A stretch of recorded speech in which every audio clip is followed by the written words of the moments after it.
Good afternoon. Welcome to Ingomar United Methodist Church. My name is Benjamin Bugale. I'm the Director of Music Ministries, Traditional Music Ministries here at Ingomar Church. And what a warm, physically warm, but what a warm welcome this has been to have all of these excited faces here to see Dan Ficarri. We were having a conversation earlier about his last name. I said, it's Ficarri. I've always known it as Ficarri. He said, well, it's Pittsburgh. It's kind of tomato. I said, okay. Ficarri. I'm going to call him Ficarri because I know who I'm speaking to today. So I want to talk a little bit about the program. I believe there's no intermission. Dan's going to play straight through everything, and he will guide us through his music. So I hope you're excited. If you look at the back of your program, we have a list of our sponsors. They help to make these recitals happen. We have the Carol and Bob Meter, Family Wealth Management Group, Robert Harris, Laurel Business Institute, and JMS Capital Group Wealth Services. They help to make these recitals happen, but so do you. And we have a basket in the narthex where you came in, where we are taking a free will offering that also supports the music ministry here. It helps support the artists, and it makes these kind of programs happen. And I will have you all know that you're at the inaugural recital of year 5 of this recital series, and it has come a very long way thanks to your support. So give yourselves a round of applause before we get started. Thank you for being here.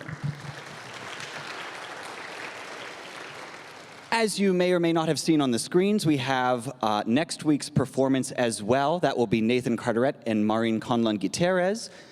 That was amazing timing, wasn't it, Josh? And they're going to be putting on a duo recital of sorts, a joint recital. It's going to be fabulous. The following week, August 2nd, Brant Roberts, who's a friend of mine from college, is going to be doing a percussion recital. It's going to be very different, but I would encourage you to come back for that as well. Dr. Taras Valenko, we're going to do a recital that celebrates the anniversary of Chernobyl. And it's going to be a Ukrainian benefit recital as well, so we hope you come back for that. And then on August 16th, somebody named Benjamin Bugale is going to be putting on some sort of recital. He's figuring that out, but he will be doing it. We're thrilled you're here. I am thrilled that Dan is here. One quick story, as I know you all have dozens. My story of Dan is that 14 years ago at Indiana University of Pennsylvania, Hector Oliveira was there adjudicating the Carol Tatey Memorial Scholarship Competition. And I was turning pages for another organist, but my very dear friend Max was turning Dan's pages. And a certain young organist at the time tore into a piece by Henri Moulet, and Hector Oliveira said something that I can't say on a microphone or on a live stream. But Dan won the competition. So it is my pleasure to introduce to you at this time, and he's going to speak a little bit, Daniel Ficarri, or Ficarri.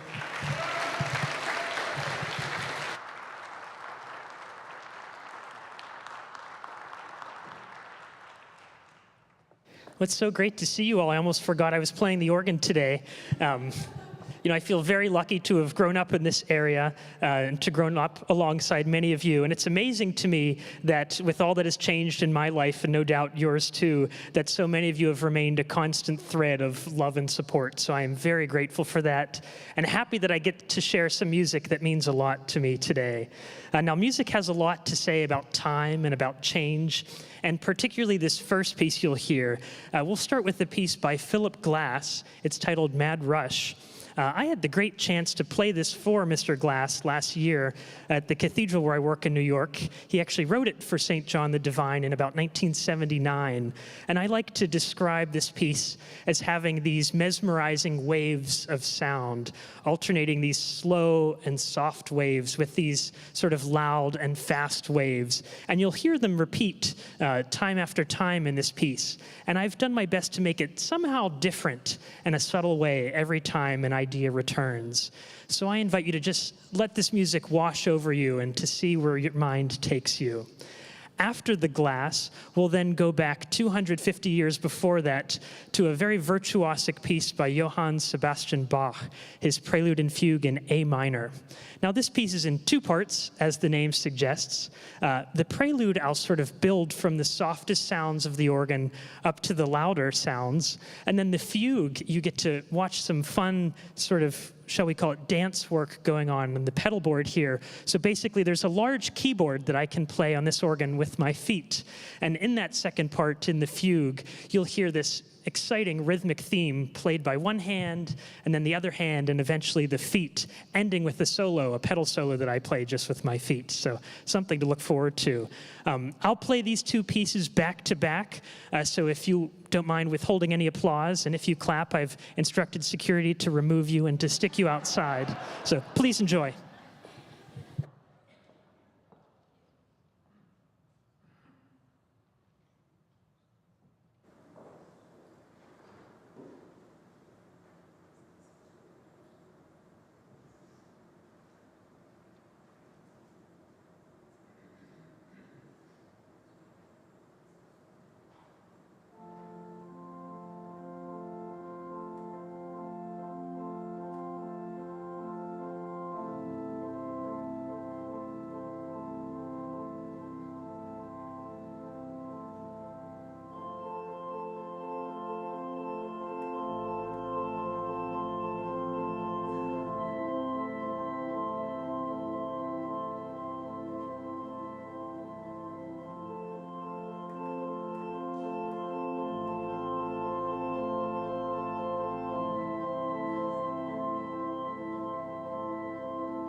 I have to be honest with you, I love playing that piece, and I love just as much when it's over. It's a lot of work, but worth it. These next two pieces you'll hear are pieces that I wrote rather recently, and so if you have any complaints, there's a trash can in the box where you can place them. But these are based on tunes that some of you may be familiar with already. The first, Prelude and Fugue on Thaxted, was inspired by a tune by the English composer Gustav Holst. Some of you may know he wrote a piece for orchestra called The Planets, every movement a different planet. And from the movement Jupiter comes this English tune that has become known as Thaxted. And so I've tried to, not quite of the same quality, I would say, but to follow in Bach's Prelude and Fugue footsteps and to write this sort of a two-part piece. So in the Prelude, you'll sort of hear hints of the theme. I sort of sneak it in different ways. And then when we get to the Fugue, just as you heard in this last piece, you'll hear the theme declared by one hand, then the other, then the feet, sort of building to a triumphant conclusion. After that, I'll play a suite in 3 movements, and I've titled this suite sort of homage to H.T. Burleigh. Burleigh was instrumental in sort of bringing widespread attention to African-American spirituals, which are great American music. And I've written different movements, each based on a different spiritual. And so when we get to that piece, I'll first play each of the 3 for you, so you hear them without many embellishments, and then the movements that were inspired by these spirituals. Some of you may have realized that I'm not playing the piano today, that the organ's actually quite, thank you.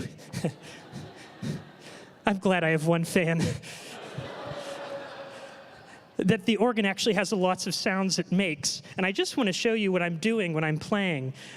This particular organ is wonderful. It has a wealth of sounds. It's sort of its own orchestra. So I can play flute sounds. I can play trumpet sounds. All sorts of other different reed sounds. We have a French horn here, a clarinet. And then these sounds range from the highest pitches, which you can barely hear. I'll play the highest ones. take two. Amazing, right? And then some of the lowest sounds, get ready for this.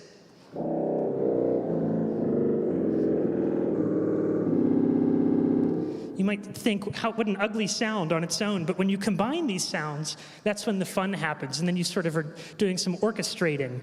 And so you'll see me hitting these buttons throughout the program. Basically, I've spent hours here this week, thanks to Ben generously sharing the space with me, and I've probably programmed 300-some different combinations of sounds just for this hour of music today.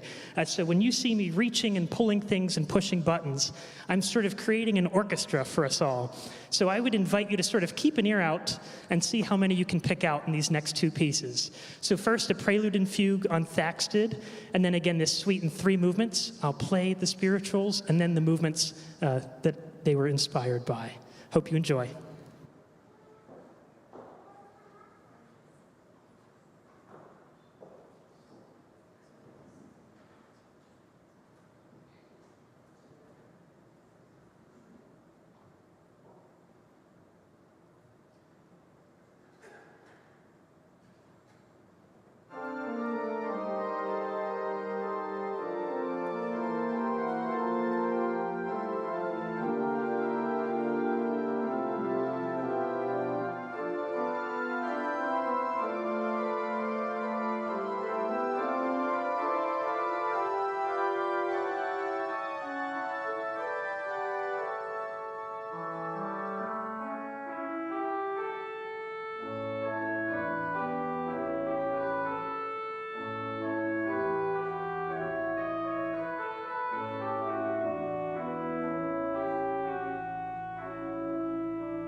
Thank you. That was a lot of fun, wasn't it?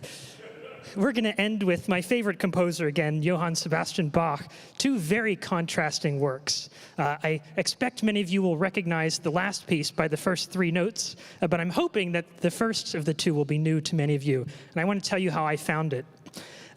I grew up playing at a church that many of you are familiar with and attend down the street, St. John Newman, or as my grandfather always called it, St. Paul Newman. But there's an oboist that I often played with there that, again, some of you may know, Cindy D'Almeida, who plays with the Pittsburgh Symphony. And often when she and I would play together, we would pull out this lovely slow movement that comes from an oboe concerto by the Italian Baroque composer Alessandro Marcello.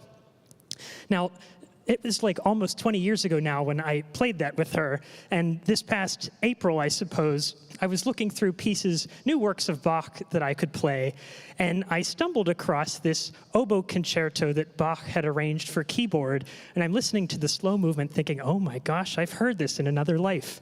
And sure enough, it's the same piece that Bach adapted for the keyboard. So this is a piece that I have known virtually my whole life and is very special to me, and to return to it after so long is a very cool thing. It's such a delicate and lyrical melody, and then it ends on what is almost the softest sound that this organ can make. After that, the contrast, I think, is kind of fun. We'll burst into the toccata and fugue in D minor, and I want to give you a warning. The first three notes, I told you this organ has a lot of sounds that it can make, and you might notice that some of the pipes are actually coming out horizontally from the instrument, some trumpet pipes, and that's how we'll begin the toccata. I just want to show you what those sound like.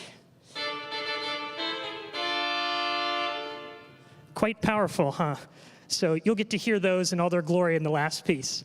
I really want to thank Ingemar and particularly Ben Bugale for hosting this series and for having me. I hope you'll come back August 16th. He's finishing this series, so I'm counting on you. I'm going to be counting. Make sure you're all accounted for here. But what a unique thing in this area to have a magnificent pipe organ like this, don't you think? Can we give a round of applause to Ingemar for, yes. Thank you, yeah, for keeping this art alive. So I hope I've enticed you into learning a little more about this kind of music, but we'll end with Johann Sebastian Bach. Thank you.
Would you like 3 more minutes of Bach?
Thank you all so much for attending. I think Dan is going to the back to take a few breaths and also greet you on your way out for those of you that didn't get to see him on the way in. A reminder that there is an offering basket if you feel moved to give today's performance and to the series. And don't forget, we've got a recital next week.